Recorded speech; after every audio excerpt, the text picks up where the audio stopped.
your love. Send me your mercy, send me your peace, or I am lost for sure. Oh, here I am, yearning for your cure. This humble servant will be diverted from you no more. Assalamu alaikum wa rahmatullahi wa barakatuh.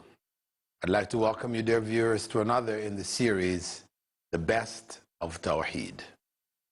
In this series, we've been looking at what are the best evidences to establish the correct and authentic understanding of this concept of monotheism in Islam, the unique unity of Allah. How do we maintain it? We have looked at the theoretical aspects of it and the evidences connected to it. And we've also looked at what violates it. Why Christianity, Judaism is not, from the Islamic perspective, considered to be monotheism. Islam considers their version of monotheism to be idolatry. How is that? By understanding the intricacies of the Islamic pristine, pure view of monotheism, this is possible.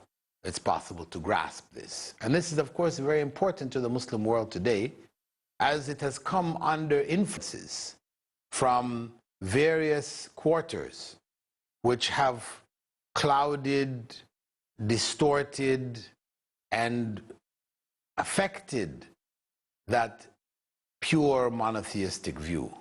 So much so that we have Muslims today who are worshipping other than Allah while claiming they're worshipping Allah, calling on saints, calling on imams, believing that their prayers can be answered by other than Allah. That now exists in the Muslim world, something unthinkable in the time of the Prophet, may God's peace and blessing be upon him, and his companions. Those early generations, this was not a thought. It was not possible. Now, those that we looked at were violations in the form of Tawheed, or the aspect of Tawheed we called the Tawheed of dominion, or the Tawheed of lordship, in Arabic referred to as Tawheed al-Rububiyyah, the idea of Allah's dominion over his creation, that nothing happens in that creation without his will and his permission. Now we're going to look at another area which has to do with the attributes of Allah, because we said the second major area where Tawheed has to be maintained is that we understand who is Allah in terms of the attributes which are unique to him. We distinguish them from human attributes so that we don't confuse Allah with his creatures. So we did identify previously some examples, where Allah is depicted, for example, as a man. That involves corruption of the attributes of Allah. Whether his attributes are corrupted by saying, okay, he created the world and he rested. We said this is not acceptable. This is giving the attributes of his creatures to himself. Or we found texts from the Old Testament where it said God repented from what he wished to do to his people. We say, who did he repent to? This is corruption again in the attributes, of Allah. And so on and so forth. Wherever Allah has been given form and definition, calling him, for example, a spirit. God is a spirit. No, we don't have the authority to say that. God created spirits. The spirit of human beings, the spirit of the jinn. God created. The spirit is created. To say that God is a spirit, this, as Christian theology teaches. From Islamic perspective, this is abhorrent. Now, one of the attributes that we're going to look at is a critical attribute which is commonly shared by those involved in worshiping God in his creation. That attribute is known as al-ulu, or transcendence. The idea that God is not a part and parcel of his creation. We talked before about Ibn Arabi and others who said that everything is Allah and Allah is everything, and how that is pantheism. Actually, in the end, it involves, making no distinction between the creation and Allah. So meaning that you can worship any aspect of creation you want. Even if you want to worship yourself, it's okay. And we said this is clear contravention of the laws of Islam. We're not allowed to bow to, worship any aspect of creation. So talking about this particular attribute, al-ulu, Allah refers to himself as al-ali, the one who is above all. This concept that he is not within his creation. He is not surrounded by his creation. His creation is distinct and different from himself. This concept is a fundamental concept of Islamic belief in understanding who is Allah. Now, what you find is that in the majority of religions, wherein people have accepted God as being a part of creation, you find that in their texts, in their teachings, in their religious stories or whatever, for example, in the Christian context, Prophet Jesus is claimed to be God. He walked the earth, a man who was supposedly crucified and died and was resurrected. In the Old Testament, what is called the Torah, part of the Torah in Genesis, it is mentioned there that Prophet Jacob entered into a wrestling match with God, that God became a man, wrestled with Prophet Jacob, and Jacob won the wrestling match. And at the end, he gave Jacob the name Israel, which meant one who wrestled with God and succeeded. Also, for the Hindus, Brahman, we talked about the supreme being, who was supposed to be in every place and in everything, he became worshipped in any object. So there are millions of objects that Hindus have taken for worship, whether it is Hanuman or the elephant head god Ganesh, so on and so forth. Gods of all forms, shapes, everything, God in creation. So much so that they have even taken the unthinkable as an object of worship. If you have the opportunity to Google, you Google Shiva Lingam, who, as an object of worship, became one of the most popular forms in which God is worshipped. Something so reprehensible, I am ashamed to even speak about it here. Beyond giving you the name, Shiva Lingam, Lingam being spelled L-I-N-G-A-M, research it. Go on Google. You will find from the writings, not just of those who have written about Hinduism, but Hindus themselves writing about it, explaining. And you wonder how it is possible that people could accept this and worship it. Objects of creation.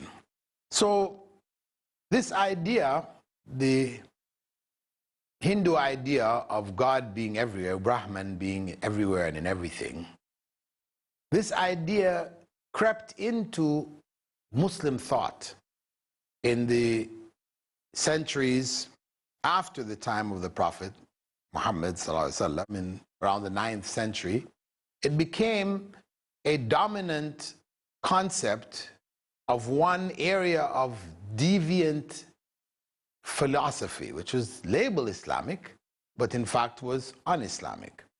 It came in as God being everywhere and in everything. This idea was promoted very strongly and spread all over the Muslim world.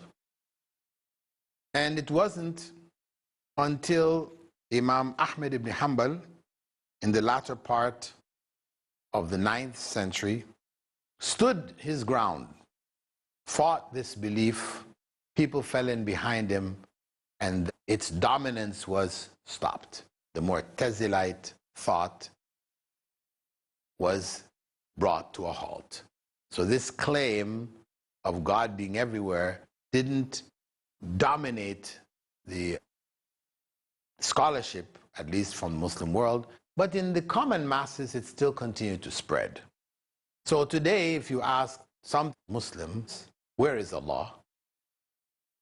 He or she will automatically tell you, He's everywhere. This thought is actually not an Islamic thought. It is from foreign sources. And we will be looking at how it contravenes and violates the Islamic concepts and the harm that comes from it in our extension after the break. So we hope that you will stay with us while we take a brief break, and we will see you after the break.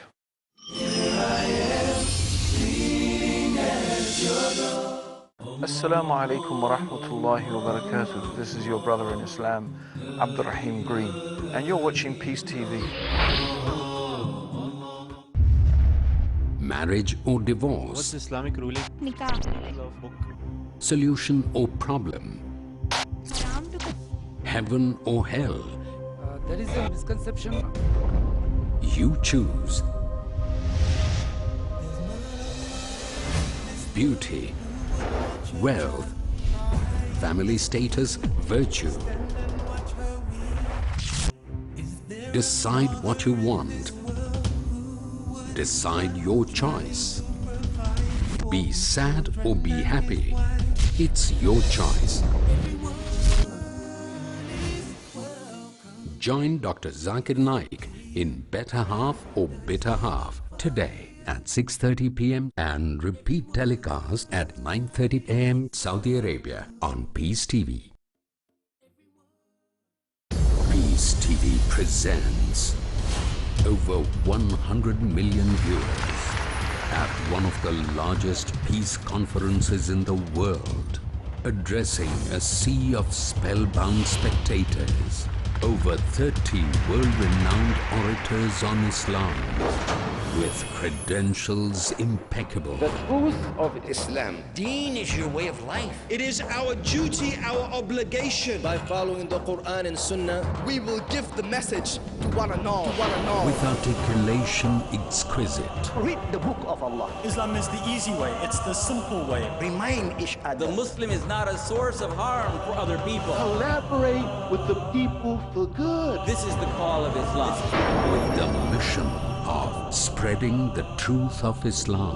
Do what you can to spread the word of Islam. Wherever we are. Live like Muslims. Use your power. Allah is saying, why do you need anything else? This Quran is self-sufficient. The only book on the face of the globe, the Quran. How a human being should lead his life is given in this instruction manual, the glorious Quran. For peace to prevail on earth in Peacemakers. Next on Peace TV.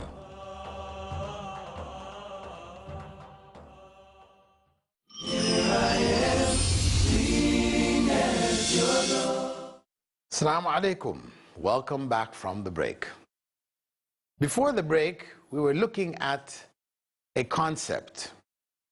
The concept of God being everywhere and in everything. This, we said, is a Hindu concept, widespread in Hinduism, which has been adopted by Christianity, where Christians hold that the human soul is divine, a part and parcel of God's soul, possibly. Every human being has God within him. This idea goes against the understanding of Allah's attribute of al-ulu, or transcendence. Because if Allah is transcendent, He is above and beyond His creatures, then the idea of Him being within His creation is contradictory. Now, what we have to keep in mind here is that the arguments which are used to support idolatry usually end up on this point.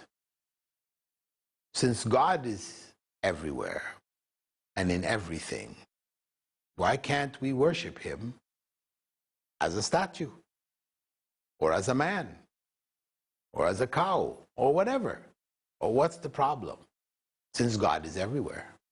And in fact, we even had statements, by people like Ibn Arabi talking about Allah being everywhere and in everything, that, you can worship Allah outside of yourself, or you could even worship Allah inside yourself. You could worship your own self, and you would be worshiping Allah.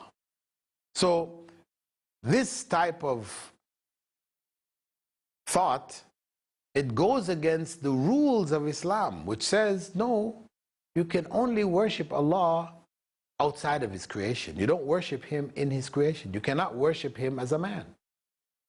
To worship Him as a man is idolatry. To worship Him in a statue is idolatry. In an animal, or in a star, or whatever. As long as we're worshiping Him in His creation, it is idolatry. So Islam is fundamentally opposed to this concept. Though, as I said before, it is now so widespread that you ask some Muslims, where is Allah? His answer or her answer will be everywhere. Now, the point is that when you're teaching your child about Allah, Allah sees what you do, He hears what you do. You should be good because Allah sees and hears. So this may be taught to a child in order for them to get the sense that they cannot escape Allah. You can't find a place where Allah doesn't see what you're doing and know what you're doing and hear what you're doing. So you can do something which is wrong and Allah doesn't know about it. It's not possible. Okay, you're trying to clarify this point to the child, but you shouldn't end up telling the child that Allah is actually everywhere. Because the idea of Allah needing to be everywhere in order to see what is going on, that's making Allah like us. In ancient times, in order to hear what was going on in other parts of the world, we had to wait until ships came across the sea or whatever, or caravans or whatever came to us, and they would then relate to us what was going on in the places they came from. Then with the invention of the radio, we were able to hear what's going on in other parts of the world without being there. But to see what's going on in other parts of the world, we still had to go and travel there to go and see. Then came the television. And with the television, we're able to see what's happening in other parts of the world without having to go there. And we consider this a part of our own advancement, that human beings can hear, can see what's going on in other parts of the world without having to be there. So if that is an advancement for ourselves, that's obviously a superior position to one who has to be on, then surely Allah, who's greater than all of this, doesn't have to be amongst us to see what we're doing or to hear what we're doing. So this idea of thinking of Allah being everywhere and to see and hear everything that we're doing it is in fact making Allah like his creatures. It is not necessary for Allah to be inside of his creation to know what's going on in the creation.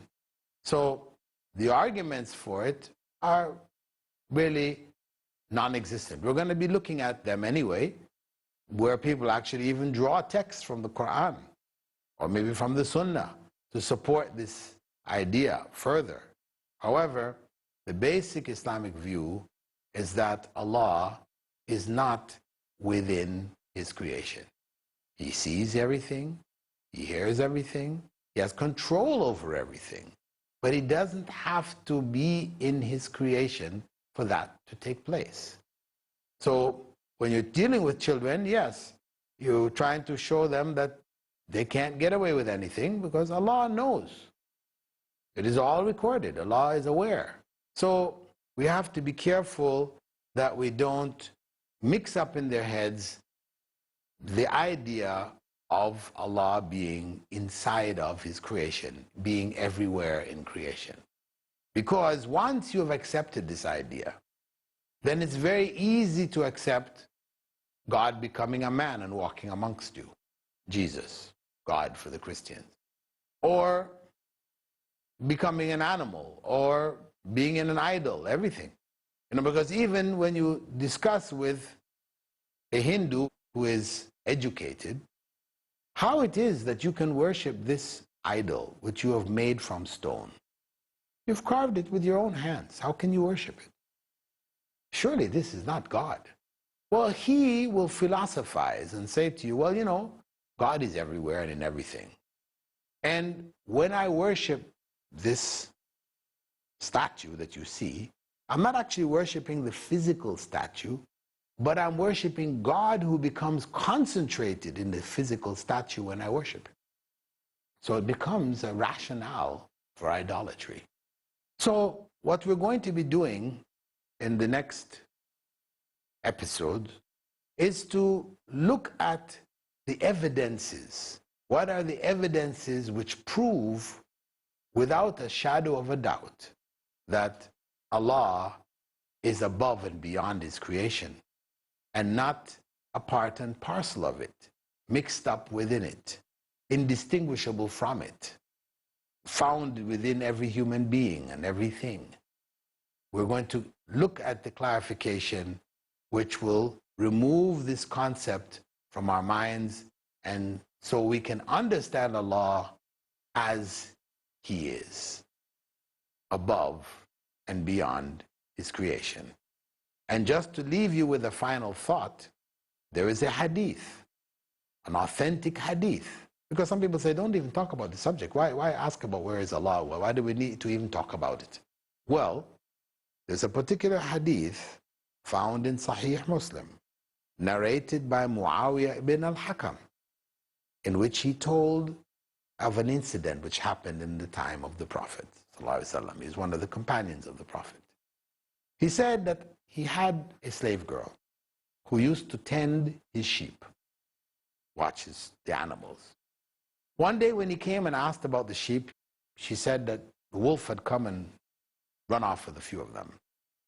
He said, I became angry, like human beings get angry, and I slapped her in her face. Immediately upon doing that, I realized I made a big mistake.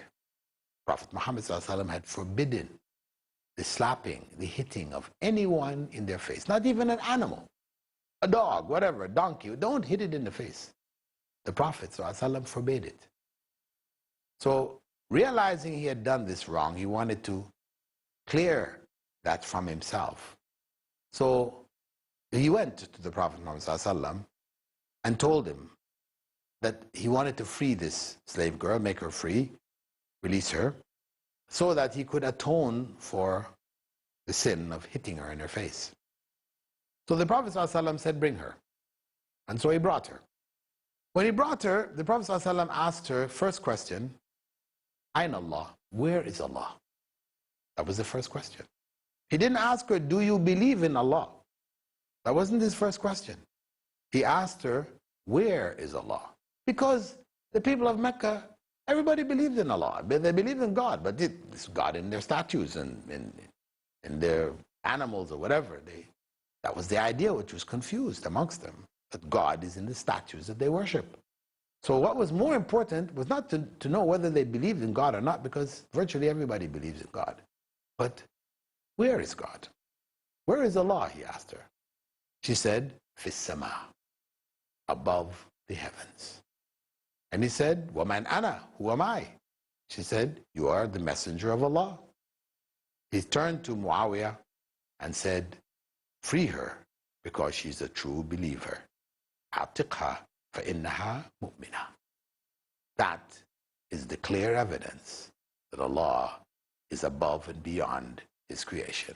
We'll be looking at that in more detail, from a variety of perspectives in our next episode. So we hope that you will continue to watch our series, The Best of Tawheed. In the episode to come, we will continue to look at this attribute of Allah, of transcendence, and its relevance to us in our faith. I now bid you farewell. Assalamu alaikum wa rahmatullahi wa barakatuh. Oh Lord, here I am, pleading at your door. Send me your mercy, send me your peace.